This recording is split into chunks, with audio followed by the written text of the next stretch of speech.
Oke, Assalamualaikum warahmatullahi wabarakatuh. Selamat malam, sobat. Waalaikumsalam warahmatullahi wabarakatuh. Terima kasih udah sabar menanti. Dari tadi kami coba live, ternyata berhasil juga. Ini akhirnya, alhamdulillah ini bisa connect. Jadi sharing session ini adalah kegiatan rutin ya dari PPI Kaohsiung di bawah Kementerian atau Departemen Pendidikan Sosial Budaya. Jadi kita akan sharing dengan mahasiswa Indonesia yang berkuliah di perguruan tinggi di Kaohsiung. Nah, malam ini bintang tamu kita ini adalah Bintang tahu. Aduh. Mbak Ira Warilah Pudiantoro. Jadi beliau saat ini sedang tugas belajar ya, sedang tugas belajar sama dengan saya, tugas belajar studi lanjut di program PhD. Jadi beliau ini sekarang udah PhD candidate. Jadi bukan PhD student lagi. Jadi PhD candidate di Kaohsiung Medical University atau biasa disingkat dengan KMU atau KMU bahasa Inggrisnya. Beliau ini di Indonesia, berasal dari Surabaya. Maksudnya sekarang bekerja di Universitas Erlangga di Surabaya.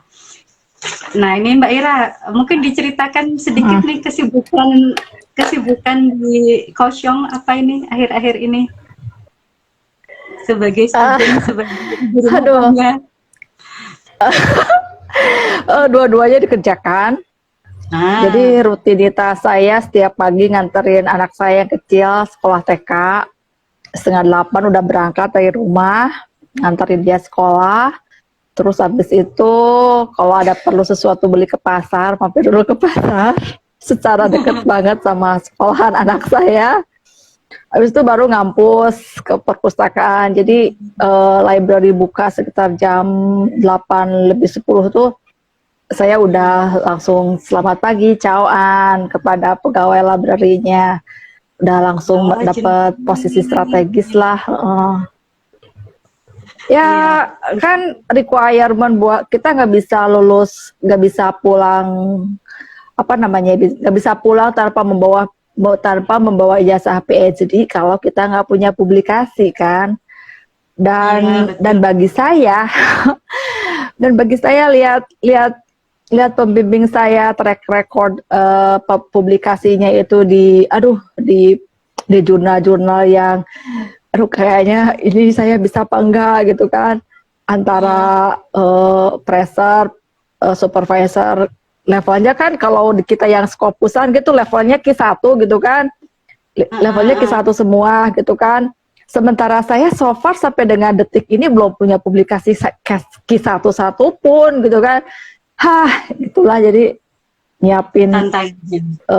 Iya. Tapi sebenarnya santai kan Bu ya, maksudnya menyenangkan kuliah di Taiwan. Ini kita sharing nih yang menyenangkan. Ya menyenangkan, nggak nyangka ya.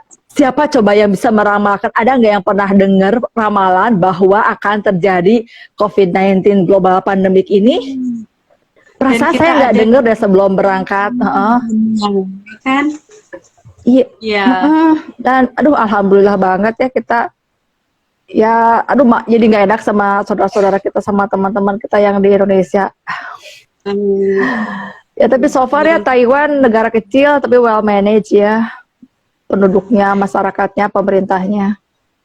Ya. Mbak Ira, langsung aja nih kita ke KMU, topik kita malam ini. Mungkin bisa diceritakan nih di KMU itu ada jurusan apa saja, ada program apa saja yang kira-kira bisa jadi tujuan studi lanjut ini untuk teman-teman kita yang di Indonesia sekarang.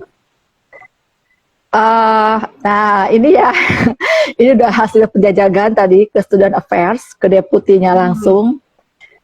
Pas saya hubungnya apakah saya bisa datang ke office-nya untuk menjawab pertanyaan, ini saya punya daftar pertanyaan dari Presiden, Mr. Presiden Indonesia Student Association. Ini listnya in bahasa Indonesia, tapi saya akan translate untuk keperluan acara ini.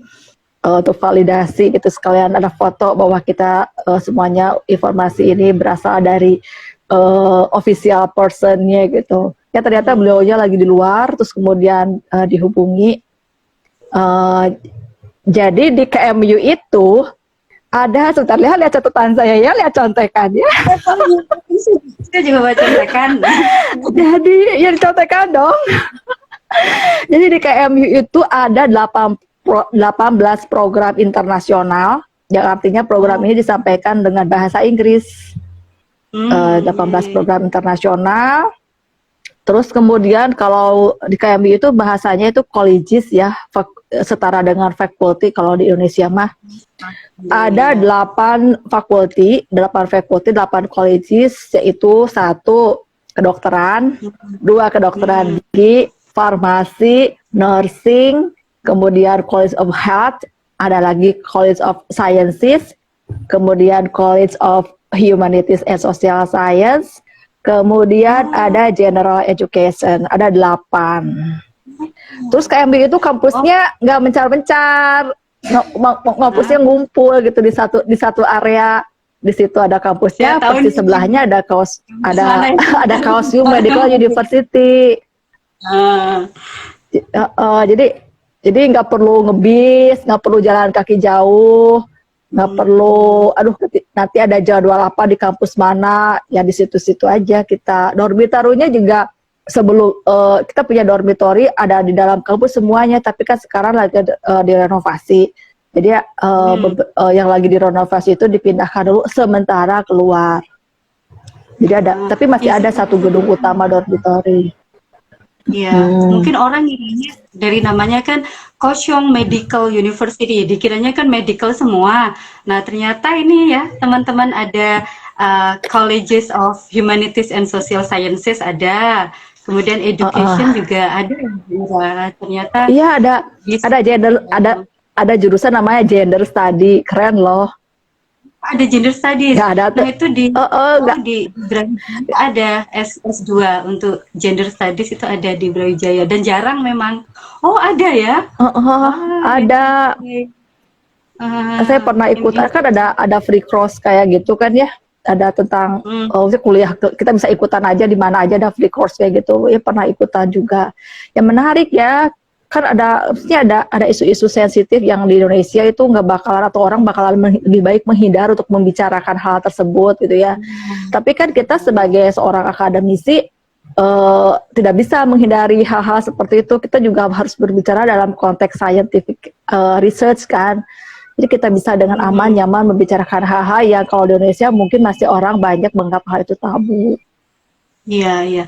Oh ya, tadi yang waktu di sesi awal yang kita gagal live bersama, tadi ada Mas Ilham yang itu ingin tahu tentang sharing tentang studi tentang farmasi. Tapi kita pending dulu ya, nanti tentang yang cerita tentang perkuliahan di KMU seperti apa, mungkin kan bisa menyinggung itu juga. Nah, ini tadi setelah jurusan, ternyata kan tidak melulu medical, ternyata dari yang panjang lebar lo ke dalamnya. Ke KMU. Nah, untuk bisa jadi mahasiswa KMU itu sendiri, nah gimana nih untuk seleksi masuk, kemudian timelinenya, apakah ada periode tertentu untuk mendaftar, kemudian dari mendaftar ke pengumuman diterima itu berapa lama, bisa diceritakan Mbak Ira? Yang pertama, yang paling menyenangkan itu seperti hanya Worldcast University ya, aplikasi itu semuanya online. Jadi nggak ada perlu ngirim-ngirim berkas, itu kan ngirim berkas ke luar negeri kan mahal ya. Pakai pos takutnya pakai DHL mahal gitu kan ya, pakai yang lain-lain. Nah, semuanya itu prosesnya online. Jadi teman-teman yang ada rencana buat apply untuk bisa dari mulai jenjang S1, S2, S3, itu semua dokumen-dokumen dari mulai ijazah, transkrip udah disiapin dalam bentuk bahasa Inggris dan di-scan semuanya. Jadi semuanya dalam bentuk file soft file scan-scanan gitu. Jadi nggak perlu ada bukti fisik apapun yang mesti dikirimkan. Untuk enrollment itu setahun itu 2 kali. Ada jurusan yang intiknya bulan Februari, ada jurusan yang intiknya bulan September.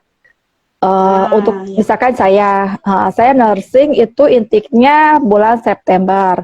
Terus ada jurusan public health itu intiknya Februari. Ada, jadi diperhatikan itu.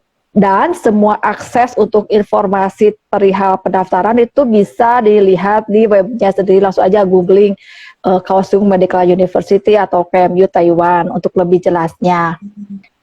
Untuk proses aplikasi tadinya selain mudah semuanya lewat online juga, seingat saya sih nggak seberapa ribet ya. Ada isian gitulah, ngisi form, abis ngisi form itu terus kemudian save PDF terus dikirim. Terus kalau misalkan kuota PhD 6 orang, sampai dengan hari H pengumuman masih ada 2 orang, nanti akan dibuka gelombang kedua. Tapi kalau misalkan gelombang 1 sudah ada 10 orang, kuotanya 6 orang, ya berarti tidak akan dibuka gelombang kedua. Gitu. Iya. Jadi Wah, kalau online. mau apply mendingan di gelombang pertama, iya, jangan nunggu mungkin nanti ada Iya, gelombang 2, ya kayak namanya belum mungkin kan, tentu. mungkin iya mungkin enggak, pas enggak kan apes banget gitu kan.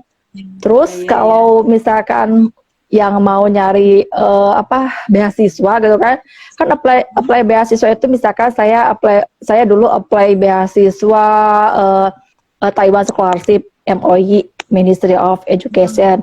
Itu salah satu persyaratannya tuh harus melampirkan bukti kita diterima. Jadi ada official letter bahwa kita diterima. Itu penting banget. Jadi lebih baik daftar di awal, dapat acceptance Yang letter, terus kemudian habis ya. itu bisa apply beasiswa. Ah, Ada yang nggak iya. kejawab, lanjut kemana-mana, tapi pertanyaannya nggak jauh semua deh. Ya, dapat. Jadi kalau di Taiwan ini rata-rata memang untuk intake atau pendaftaran itu dibuka rata-rata ya 2 kali 1 tahun. Kalau di Indo kan rata-rata hanya 1 kali. Jadi kalau di sini ada Februari itu istilahnya spring semester. Jadi kalau teman-teman nanti lihat aplikasi di website spring semester itu berarti pendaftaran yang Februari. Kalau yang pendaftaran September itu fall semester. Jadi itu. Nah Iya, tadi ngomong-ngomong betul, beasiswa. betul. Nah, selain MOI ada beasiswa yang lain ini yang mungkin bisa disasar Oke, oleh saya baca lagi catatan saya ya. Sebenarnya saya bisa ngomong tanpa catatan, tapi lebih valid pakai catatan. Soalnya, jadi di KMU biar itu ada ya. beasiswa universitas. Beasiswa Ah, universitas tipe A, B, sama C.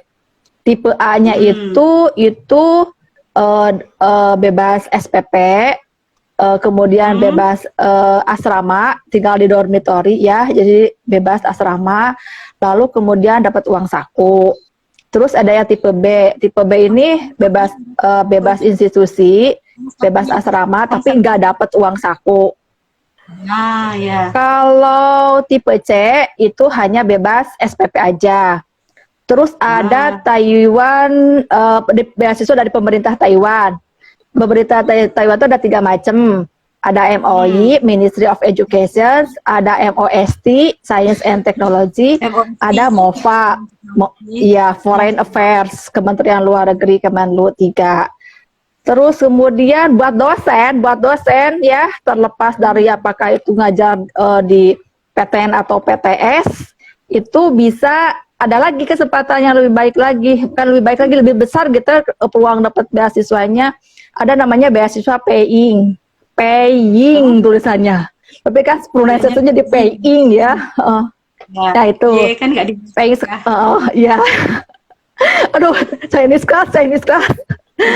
Nah, beasiswa Jadi, ini buat dosen-dosen, itu syaratnya tinggal nunjukin kalau kita status kepegawaian kita dalam bahasa Inggris. Jadi bikin surat dengan kop universitas masing-masing in English, ditandatangani pejabat tertinggi, apakah dekan atau rektor atau ketua atau siapa direktur gitu ya, menjelaskan kita dosen itu bisa punya peluang untuk dapat beasiswa paying. Terus ada elite scholarship, terus kemudian juga ada scholarship for overseas Chinese student. ah, Jadi itu iya, iya. pilihan-pilihan beasiswanya. Untuk tadi Gitu. yang kalau dapat allowance yang beasiswa kampus, allowance-nya berapa ini per bulan? Terakhir saya tahu yang dapat uang sakunya itu 10.000. Hmm, iya iya, 10.000 Mm-mm. untuk kalau 10.000. benar udah Saya pernah loh. udah Saya pernah nggak hidup bayar di nggak dormitory bayar asrama. sebulan hanya habis 2.000. 2.000 aja. Dan itu buat apa? Makanya minta ini paling. Nah ya, bahkan sehari 2 kali. Kan Oh, aktivitasnya cuma belajar doang. Nggak, bukan kuli macul, hmm, bukan kuli pelabuhan. iya Jadi iya iya. kebutuhan kalorinya sedikit. Jadi kebutuhan kalorinya sedikit. Jadi makan 2 kali cukup. Kan sih vegetarian, kalau muslim bisa makan ya. Ya kalau makannya nasi Iya, rendang, sate di resto Indo ya mahal lah. Itu. iya. Kalau di Itu kampus iya saya tuh lunch yang vegetarian 50 NT. iya segituan. Oh, sama ya mirip ya. Mm-mm, mm-mm. Oke. Jadi itu tadi Itu waktu beasiswa ada oh, macam-macam itu waktu pilihan. pertama kali datang. Waktu Hmm, pertama kali datang belum tahu mall, belum tahu ada pasar Loa Kaisuan, belum tahu toko barang second. iya, iya, iya. Belum banyak godaan kayaknya ya. Iya, Oke, sini sini ini sini banyak nih sini. pilihan beasiswa. Oh. Jadi nanti silakan kira-kira mana beasiswa mana yang mau ditarget. Jadi memang ada pilihan yang dapat allowance saja, ada yang allowance untuk tuition, ada juga yang Kalau untuk allowance master tuition. itu maksimal dapat B. Oh, Hmm, yang tipe B untuk nggak dapat uang saku, yang master maksimal. Kalau ya, PhD ya. bisa dapat tiga-tiganya. Ah, I see, I see. Nah, kalau ini sekarang, oh, Dek Jangan, sudah ngantuk ya, aduh, udah jangan nangis. malam. Sebentar ya, Dek. Mama mau cerita nih ke kami nih tentang perkuliahan di KMU itu seperti apa sih? Misalnya sebelum, setelah pandemik sama atau beda? Ataukah apa misalnya untuk kegiatan perkuliahan sehari-hari itu gimana sih? Susah nggak sih? Mirip nggak sih dengan yang di Indo misalnya? eh Apa ya yang paling menyenangkan tuh di sini perpustakaan ya. Perpustakaan itu kita bisa mengakses perpustakaan dari apartemen itu, dari mana kita tinggal, kita bisa login, kita bisa nyari, bisa mengakses semua akademik science, akademik database gitu ya. Nggak perlu datang ke kampus. Terus tapi ya dasar saya gitu kan, musim panas kayak gini, daripada diam di apartemen nyalain AC, ya mending adem di perpustakaan kan gratis. Ini kan soalnya ini ya Oh, kalau oh. tuh panas. Sekarang ini sebenarnya udah masuk Ya, winter loh Bu Ina, tapi kerasanya masih ya, panas kan. ya lumayan lah, anginnya sudah mulai semeriwing ya. So far Jadi library itu lebih menyenangkan apa ya? Lebih menyenangkan lah untuk akses ke library, online library-nya itu. iya, jadi selain kalau Oh, untuk yang oh. perkuliahan, mungkin kan teman-teman ada yang nanti mau kuliah mungkin baru S1 atau S2. Kalau S3 Hmm, hmm. memang kebanyakan riset. Tapi kalau yang masih master, misalnya kan ada kuliah juga nih. Jadi untuk perkuliahan atau labnya di sini seperti apa? Apakah memang bagus atau gimana? Mungkin bisa diceritakan. Eh, nah, eh, kan kalau menurut pendapat saya itu juga kan ngobrol ya. Ah, Saya tanya, apakah dari tahun ke tahun ada peningkatan apa internasional student yang apply ah, gitu ya, yang masuk, yang keterima. Kan ada yang diterima tapi nggak masuk kan, ada iya, yang iya. sudah dinyatakan acceptance tapi dia memutuskan tidak masuk karena satu dan lain hal gitu. Jadi yang Ah, acceptance dan hadir fisik di kampus gitu. Katanya Miss Peggy itu iya setiap tahun itu selalu ada kenaikan apa jumlah mahasiswa asing. Dan sejauh hmm, ini, nah ya yang saya bedakan itu, kalau dengar teman-teman yang sekolah di Indo, kalau kerja lab itu perlu regen-regen kayak gitu ya, perlu, dan itu ah, mesti ya. beberapa mesti mendatangkan dari luar negeri. Itu kayaknya teh Hmm, susah, ribet gitu ya. Belum lagi kalau penelitian itu kan penelitian sendiri, itu berarti memodali sendiri kan ya. Kalau penelitian lab Iya, iya. apa-apanya modalin sendiri. Kalau di sini kan enggak. Kalau di sini di teman-teman yang lab itu tuh eh, kayaknya semuanya dimodalin sama supervisornya kan, ngerjain proyeknya for Iya, iya. supervisor. Jadi Nah, nggak ada istilah, aduh aku mau beli reagen ini, aduh tambahan gitu harganya ya. mahal, aduh Nah, kurs dolar berapa, kurs euro berapa gitu. Nggak ada deh kayak kata-kata kayak gitu. iya, iya, iya, iya. Jadi Heeh, pokoknya semut. terfasilitasi lah ya untuk penelitian dan lab kita itu lebih lengkap lah ya kalau kalau di sini dibandingkan kalau di Indo semua harus cari sendiri modal sendiri. Hmm, Nah itu ya ya, berat banget ya rasanya. iya itu yang berat. Berat asli, berat deh. Soalnya Gila mahal kan, beli tikus aja mahal, belum kalau mati. iya, iya, iya. Dan itu kan nggak sekali dua kali ya, ini ya kan Betul, berkali-kali dalam betul. proses, iya sampai berhasil. Wah itu ya. Kemudian ini, oh tadi kalau itu was awal-awal datang belum kenal mall, makanya andalannya lunchbox di kantin 50 NT cukup. Tapi selain itu ada pilihan pilihan makanan lain nggak? Mungkin di kampus itu kalau kadang kan kalau pas lagi sibuk banget atau UTS atau apa kan kita kayak nggak sempat keluar kampus tuh. Jadi dari library ada kuliah, balik lagi library. Nah kalau selama di dalam kampus untuk urusan makan, yang muslim misalnya gimana ini? Gampangkah atau bagaimana? Kayak fasilitas di kampus. Kalau kalau khusus halal di kampus kami belum. Khusus halal itu kayaknya mungkin hanya ada di resto-resto Indo ya, dan itu harganya mahasiswa mungkin nggak bisa seminggu sekali aja mikir ya makan di sana gitu. Sejauh ini sih terbantu dengan ada kantin, dan itu dia ada pilihan buat kita aman, buat muslim itu vegetarian itu. Iya, iya, Jadi iya. jadi kita jadi kita bisa, Mudah pilih. dan gitu kan, kampusnya KMU itu satu blok gitu ya, satu area luas ngumpul satu. Jadi ya udah kita ke kantin, mau lanjut ada kelas lagi dibawa ke kelas, mau ke international student room misalkan ya, kita ada ruangan khusus, mau Iya, iya. makan di situ, mau makan di taman. Saya paling seneng makan di pinggir lapangan olahraga, dan sambil mentertawakan diri sendiri.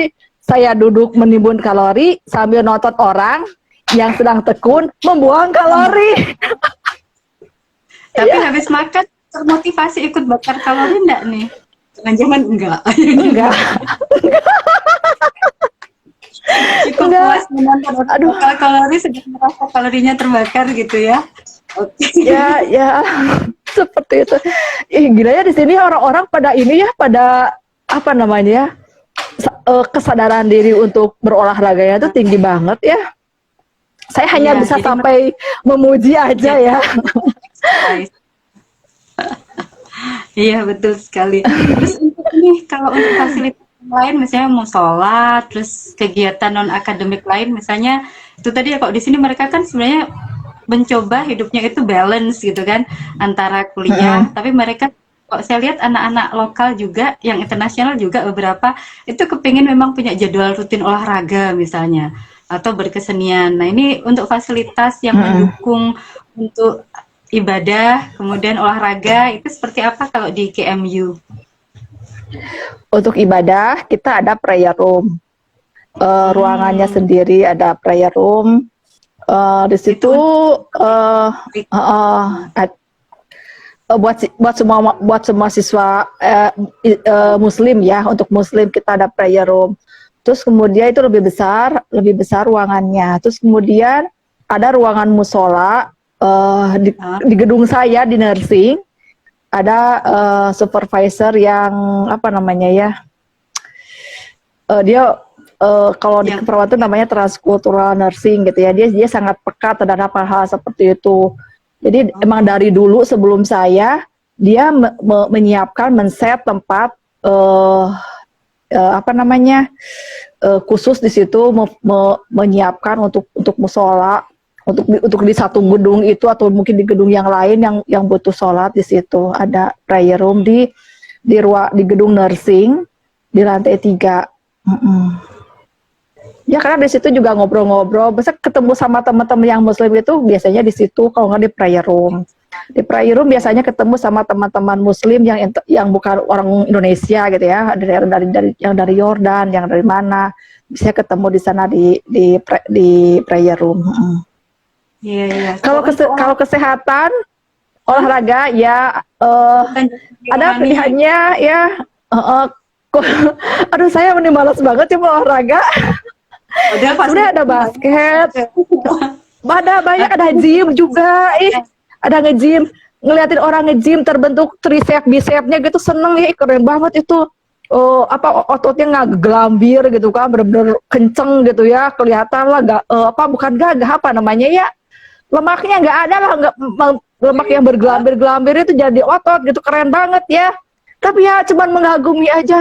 Ih keren banget, tricepnya, bicepnya sampai terbentuk itu, keren banget. Ih nggak ada perutnya, nggak ada lemak perutnya, keren banget. Cuman gitu doang. Tapi ada fasilitas itu dan free. Kecuali oh ya kalau tenis, kalau mau tenis lapangannya itu sewa. Kalau tenis.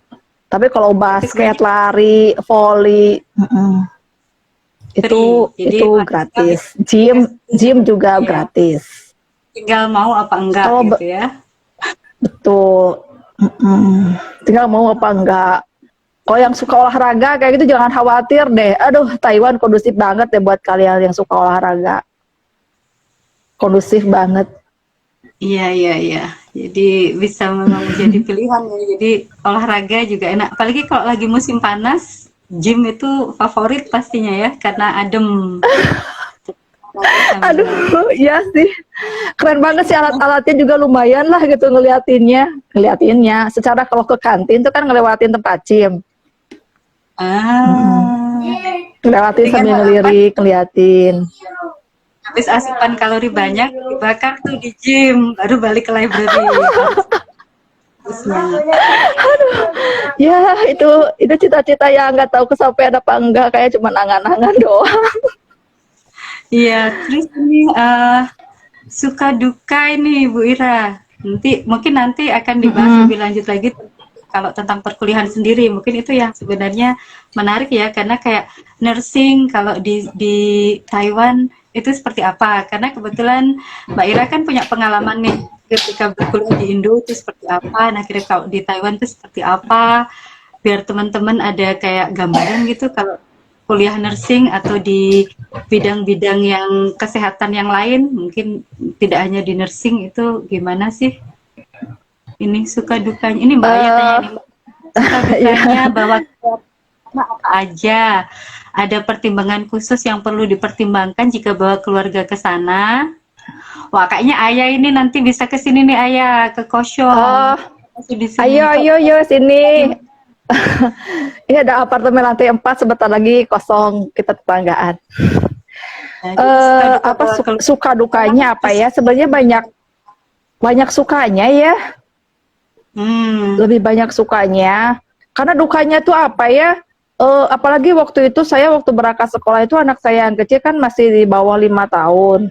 Sementara saya gitu ya, saya melek banget, inget banget kalau anak-anak itu di bawah 5 tahun atau preschool sebelum usia 7 tahun atau 6 tahun itu lebih baik berada di tangan ibunya dalam apa namanya ya, dalam asuhan ibunya gitu. Nah, anak laki-laki perempuan itu kalau di bawah preschool itu harus lebih banyak mengenal berinteraksi dengan ibunya untuk kesehatan mentalnya di masa yang akan datang ketika dia dewasa menjadi orang tua, menjalankan kehidupannya dia sebagai manusia gitu. Itu tuh ada banget di kepala saya. Jadi ketika semester pertama saya beradaptasi, saya udah punya target, saya harus sudah bisa naik bis sendiri, saya sudah bisa naik MRT sendiri.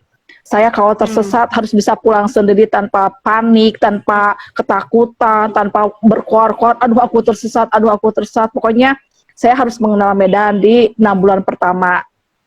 Jadi 6 bulan pertama saya bikin target, harus sudah berani naik bis sendiri, meskipun gak bisa ngomong Chongwon ya. Cuma dengan mengandalkan bahasa dan lain sebagainya. Pokoknya saya harus bisa survive, karena saya akan bawa anak dan anak itu akan menjadi tanggung jawab saya gitu kan. Anak-anak itu akan bergantung kepada saya dan saya harus kuat gitu, jadikan sandaran gitu kan. Semester kedua saya udah nyari sekolah buat anak saya yang SD sama nyari anak saya yang kecil itu kan. Yang kecil kan dia preschool. Nah, itu disiapin di semester kedua. Begitu terus kemudian begitu dapat sekolah, saya hubungi suami saya. Suami saya kan lagi tugas di Jakarta. Waktu itu di Jakarta ada agen yang bisa dimintain tolong untuk mengurusi dokumen-dokumen itu. Jadi bekerja sama dengan suami siapin dokumennya di Indonesia. Begitu saya pulang, dokumen udah jadi, terus kami berangkat. Kayak gitu. Dan so far saya apa namanya ya? Tenang gitu ya, tenang ya, emang terus juga aktif, rasanya waktu tuh produktif banget gitu ya, nggak bedalah ketika saya masih belum sama anak-anak, kayaknya saya lebih banyak menggunakan sosial media, lebih banyak waktu-waktu unfaedah gitulah, yang menurut saya seperti kayak gitu. Tapi begitu anak-anak datang, saya sepedahan kemana, mengeksplor.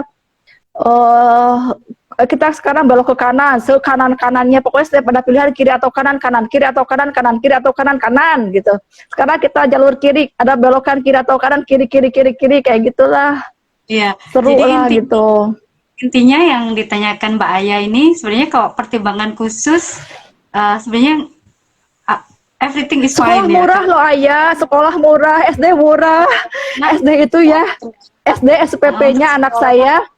Untuk sekolah kan dia bawa bekal makan sendiri, sendiri dari rumah kan, karena kita kan Muslim tidak bisa ikutan makan paket cateringnya sekolah.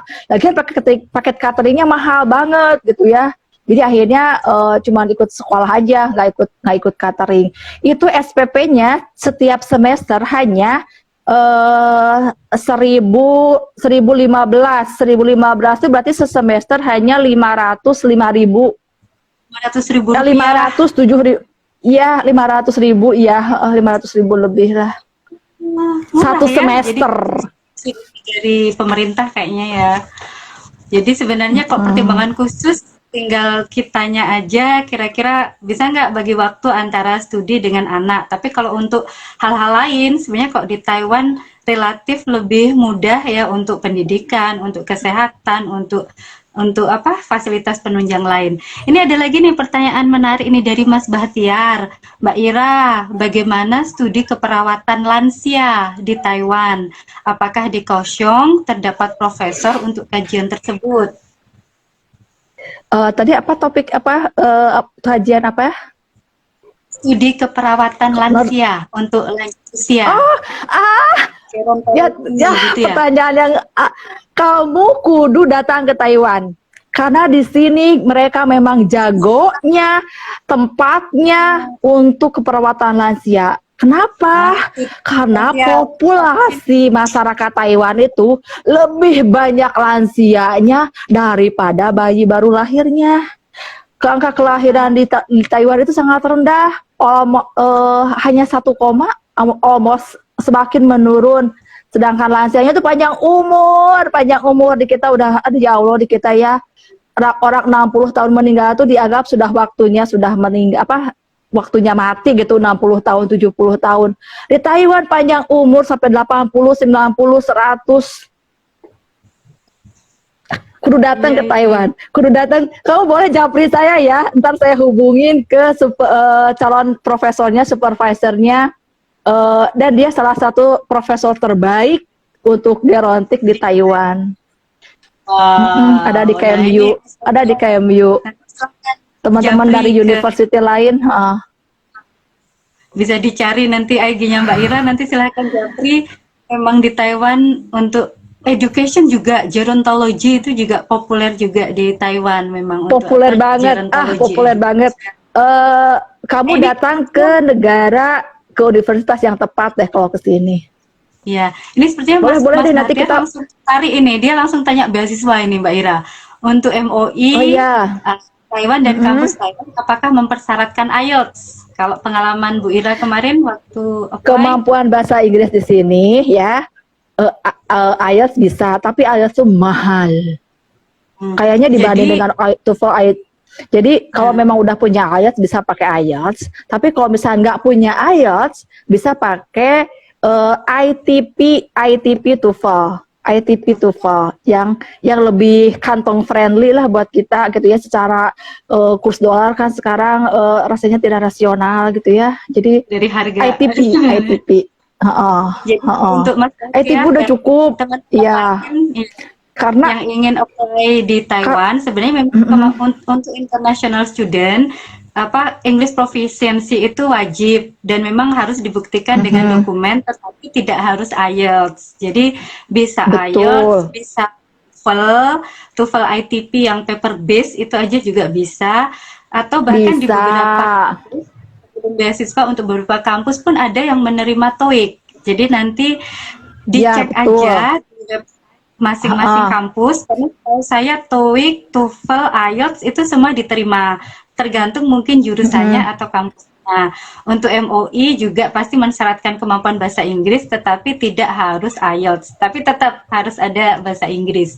Bentar, ini ada lagi nih Betul. pertanyaan Bu. Siapa ini? Pertanyaan dari, oh ini Mbak Aya katanya mau banget ke sana, Mbak Ira, Mbak Iis kita reunian. Yuk, cus, pandemi selesai, kita reuni di Kosyong. Ini ada pertanyaan dari Pembahas Sehat Jiwa. Kalau jurusan Keswa itu kesehatan jiwa ya, dan Nafsa ada nggak? Ada ini, saya yakin ada. Ada. Yang menyenangkannya sekolah di luar negeri itu ya, apa namanya? Apa ya, jurusan-jurusan yang kalau di Indonesia sesuatu hal yang sulit Nggak gitu ada. ya, Di sini ada gitu, ada. Makanya memang salah satu Misalkan alasan kenapa sih kita itu harus kuliah ke luar negeri, karena memang jurusan itu di Indonesia itu nggak ada gitu kan. Jadi salah memang harus satunya keluar ya, gitu. Nah, iya tapi di kan, KMU ada. pendidikan bisa, Di KMU di ada ini KMU ada untuk apa? dan Namza, jurusan Keswa dan Untuk Nafza kesehatan di jiwa KMU. Hah, ada, ada. hah, ada ini. Ada banget. Kita kan khusus health Ya, nanti bisa sciences. jadi lebih lanjut. Iya, iya. Kita Karena kita health sciences dan itu mencakup apa, rumpun ilmu-ilmu kesehatan yang banyak banget gitu. sama ini ada pertanyaan lagi nih, Mbak Ira. Supervisor KMU, yang dari KMU, yang research expertise-nya tentang transcultural Ada nursing. banget. Ya ada. Ya, ada. Oh. Ada. Malah dia dia punya publikasi penelitian pada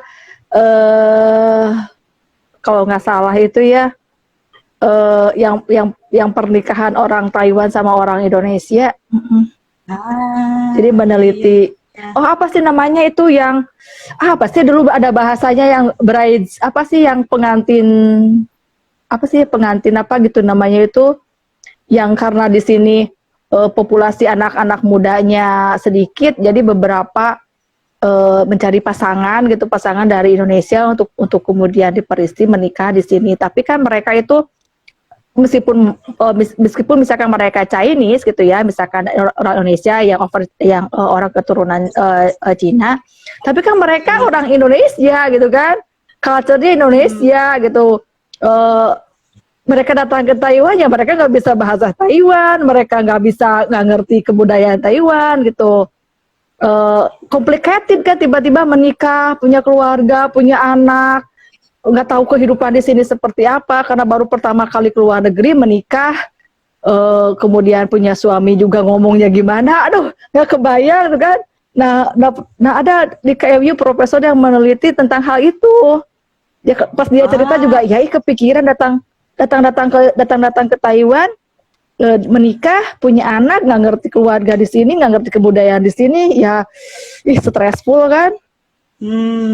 Jadi emang itu jadi concern ya di sini oleh para profesor akademisi di Taiwan, mereka juga ada fokus di bidang ini ya, transcultural nursing. Kalau health literacy saya yakin pasti dapat lah kalau di Taiwan, Aduh, karena mereka memang literasi. Ada itu PR aku semangat tahu. itu. Itu PR-nya apa homework-nya semua mahasiswa nursing itu. I see, I see. Iya, iya, iya. Wah, jadi ini memang memang sebenarnya kampus medical di Taiwan ini sebenarnya sangat potensial ya untuk tujuan studi lanjut teman-teman kita yang sekarang sedang di Indonesia, karena memang banyak jurusan-jurusan yang sangat bagus gitu ya, yang ada di perguruan tinggi di Taiwan. Kita bisa apa namanya ya? Kita bisa lebih rich apa namanya, lebih dalam, lebih apa ya gitulah. Pasti ada lebihnya lah. Kita kan motivasinya juga mendapatkan kelebihan itu, mencari kelebihan itu. Ya tentu saja pengalaman hidup juga selain di akademik ya, ketika kita tinggal di sini itu juga saya yakin banget akan memperkaya terhadap kehidupan kita. Kita kan di sini minoritas ya, orang Islam, orang Indonesia, nggak bisa ngomong Chongwon, nggak bisa ngomong Mandarin, kita minoritas itu.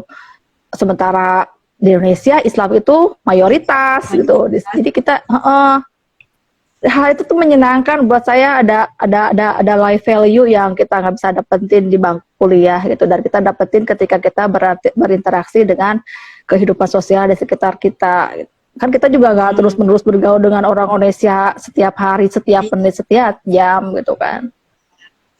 Jadi memang selain kalau di pengalaman akademik dapat pengetahuan baru banyak, ada networking, tapi pasti untuk pengalaman hidup sehari-hari berada di budaya yang berbeda, kebiasaan yang berbeda, di sistem sosial yang berbeda, pasti akan memperkaya kita juga ya, Mbak Ira.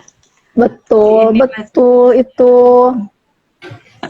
Betul, ketika kita inferior ya. Iya. Apa ya itulah, beda lah. Ada waktu buat kita punya waktu lebih banyak untuk mengenal diri kita juga kan. Nggak bisa terus-menerus menuntut orang lain untuk paham kita. Ketika kita minoritas ya kita juga harus paham mereka kan. Itu tuh kayak gitu, itu menyenangkan buat saya. Itu ilmunya kehidupan gitu ya. Iya, jadi itu ya teman-teman, kuliah di luar negeri itu bukan hanya mencari gelar, tapi memang pengalaman ilmu kehidupan itu juga pasti akan bertambah gitu ya, mau tidak mau, karena memang kita menghadapi semua yang benar-benar beda dengan ketika kita tinggal di Indonesia dengan sangat nyaman gitu ya. Ya, jadi ini tadi sharingnya Bu Ira ini menarik sekali tentang seluk-beluk mempersiapkan kuliah di Taiwan, kemudian selama perkuliahan seperti apa, kemudian pengalaman di luar kuliah pun bagaimana. Ini masih, ini ada komentar atau pertanyaan. Pertanyaan. Kalau terkait interaksi dengan Ayo datang aja.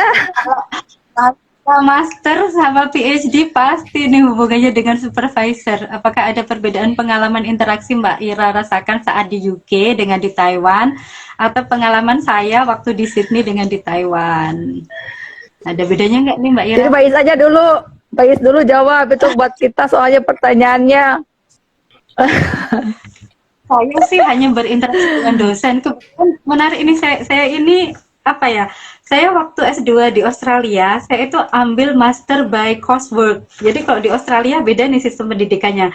Jadi untuk master itu ada 3, by coursework, yang kita benar-benar hanya coursework, kuliah doang, tugas-tugas lulus. Ada yang mix, yang half research, half coursework. Jadi coursework kemudian mini tesis istilahnya. Ada yang langsung MPhil, itu full research, itu pasti berhubungan dengan supervisor. Nah, saya kebetulan dulu sih waktu di Australia saya ambil coursework, jadi saya tidak ada pengalaman punya research supervisor ketika di Australia, tapi kalau saya lihat, kebetulan saya di social science. Nah, kalau di Taiwan, jadi saya nih yang ngomong gara-gara pertanyaannya ya, saya dulu ya. Tapi kalau di Taiwan, kalau saya perhatikan, supervisor di social science dengan di yang science atau engineering itu memang mereka agak beda ininya.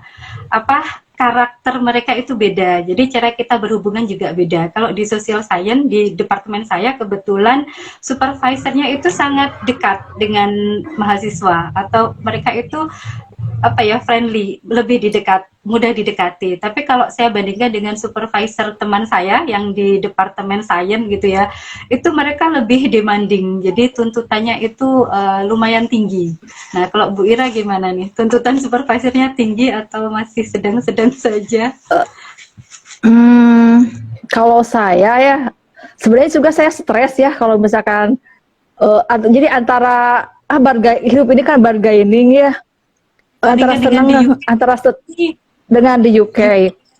Dengan waktu di UK itu entahlah saya selalu kebagian orang-orang yang serius ya, kenapa ya. Waktu di UK itu supervisor saya dia manajer atau ketua deannya graduate nursing ya, graduate nursing. Dan dia tuntutannya juga tinggi gitu kan. Ketika ditanya kamu oh ya, Indonesia kan bukan English speaking country. Terus kemudian bercerita tapi kan dia tahu Indonesia, atau saya cerita Indonesia tuh dijajah oleh Belanda, pernah dijajah oleh Inggris tapi sebentar. Terus supervisor saya balik, oh berarti kamu fasih dong bahasa Belanda setelah kamu dijajah oleh Belanda. Tidak juga, tidak tahu. Jadi terus ya apa ya, jeli banget lah, jeli banget, teliti banget gitu kan. Kalau di sini, kalau ketika PhD sekarang ini, saya kerasanya itu supervisor tuh nanya gitu kan, planning kamu apa, target kamu apa. Jadi benar-benar semuanya harus di print gitu, di email gitu ya, tertulis gitu ya, terdokumentasi. Misalkan bulan ini saya mau menyelesaikan ini, target apa, outcome-nya. Jadi semuanya itu setiap harus jelas. Saya paling nggak suka, kalau bukan nggak suka, paling susah kalau ditanya misalkan ya, kira-kira kapan selesai? 2 minggu selesai? 2 minggu bisa ya? Kayak gitu. Setelah 2 minggu apa? Bulan depan apa? Target gitu. Terus, ya. Jadi iya betul. Tapi kalau dipikir-pikir, kayaknya itu dia mentality saya, mentality orang Indonesia kan ya. Kita kan aduh ngaret itu gimana ya, ngaret, tapi kan di sini nggak bisa gitu kan, nggak bisa kayak gitu. Semuanya harus well plan, semuanya harus ya. Kalau misalkan ngaret gitu tuh, sebelum ngaret saya udah ngerasa malu, jangan sampai ngaret. Terus kalau ngasih asal-asalan juga, misalkan setor asal-asalan, asal setor aja, gitu kan. Supervisor juga kurang suka gitu, mukanya tuh ketika bertemu tuh bisa langsung menilai, ini kamu ngerjainnya kurang kurang tekun, kurang mendetil, kurang gitu, terlalu superficial gitu. Enggak kayak gini gitu kan. Gitu. Iya, kalau kayak gitu tuh kan jadi malu sendiri, Jadi rata-rata ini Ayah dan teman-teman yang lain yang mau berkuliah di sini, jadi untuk satu supervisor itu kan punya beberapa bimbingan. Memang di sini tuh mereka akan selalu rutin mengadakan yang namanya istilahnya lab meeting.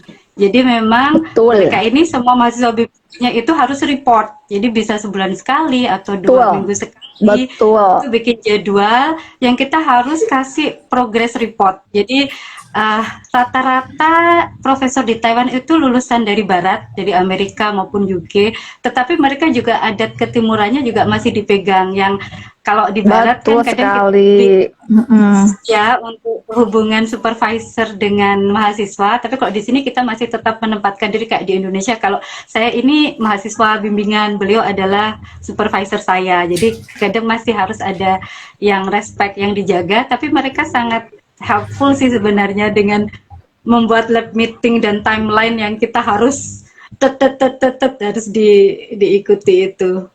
Oke Bu Ira, ini sepertinya waktunya tinggal 2 menit lagi. Baik, tinggal 2 menit lagi teman-teman semuanya. Terima kasih banyak yang sudah join malam ini. Terima kasih banyak Mbak Ira sharingnya. Saya juga ada pengalaman dan pengalaman ini. Mudah-mudahan bermanfaat buat semuanya, buat Mbak Ira, buat saya, dan buat teman. Amin, amin. Terima kasih banyak.